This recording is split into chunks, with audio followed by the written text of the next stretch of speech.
I'm Chloe with Brit Co. First off, it is so cool to kind of meet you guys. I've been fans of yours for such a long time, Oh, and I thanks, Chloe. loved this movie so much.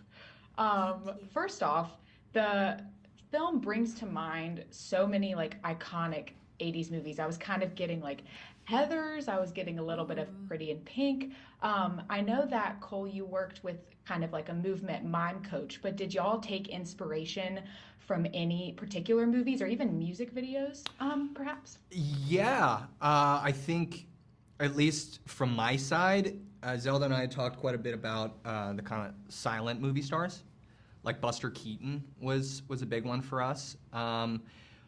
But we obviously took cues from a lot of the 80s movies, like early Tim Burton stuff too, Edward Scissorhands, of course. A lot of those kind of silent, stoic monster types. But the mime coach was helpful.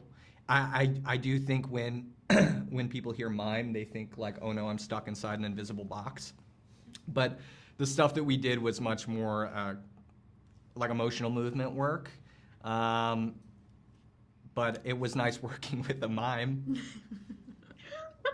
That What was his feels like license an plate? awesome resume. Yeah, his license plate, this is my favorite part, his license plate. He's a great guy. Lauren Salm, by the way, if anyone needs a mime instructor.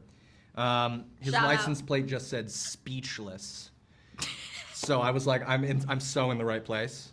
I was like, I knew that I was going into the right building. Cole says actor.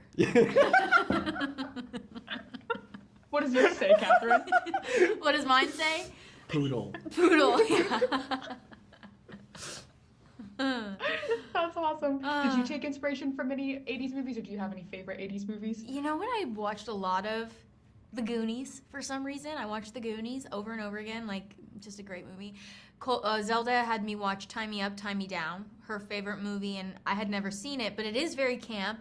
The main character goes through this chaotic thing, and it inspired me to just take a risk. And then I watched Death Becomes Her, Meryl's She-Devil, because Meryl does camp so well, and I got a lot of inspiration from that. I saw that you can do it and not be overacting. There's a way to do this tone, and I hadn't read there. No one's done this in a really long time. Like I've heard people say the word camp to describe movies, but I haven't seen any like She-Devil or that kind of camp. And then it's a monster film, so it was easy.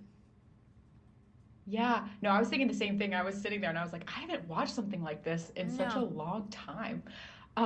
You've both played some very iconic characters. Do you have anyone in particular you think would get along with Lisa and Creature best? Ooh, Like of the characters we've played? obviously Like of the characters you've played? the Butcher and Freaky, like for sure, they're best friends. Like in another parallel universe. I think all the previous characters I've played would have probably been killed by these two, actually.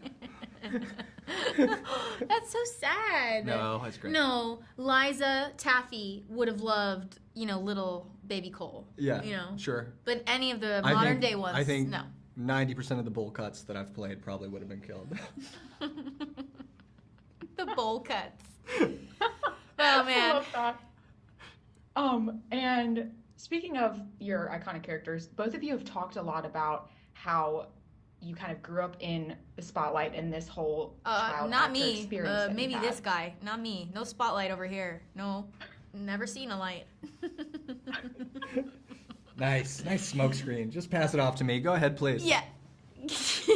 Does that experience in any capacity or any timeline kind of help you empathize or resonate with these characters who have a singular experience in like a different way than you might have otherwise? Whoa. That's an interesting question. Question. Ooh. Hmm. I don't know how to answer that. I can't. Hmm. Figure something out. It'll be great. He's so smart. Very cerebral. Don't tell anybody. No, I can't think of anything. No, I don't know. I don't even know what that means. So what do you think the question's asking? Like, did being a child actor help you play this role? Is that I'm what so you're sorry, asking? I can rephrase it. Yeah.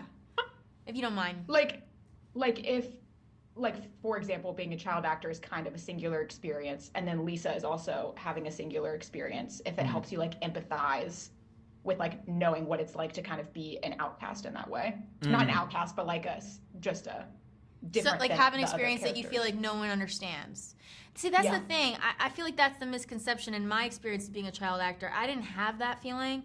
You know, you have other things going on. You have school. You have your friends. Like, you don't even think about being an actor. I think, actually, now I think more about that I'm an actor than I did when I was a kid. But that's Lisa's problem, and I'm really glad you said that. She thinks no one understands her, no one hears her, no one's listening.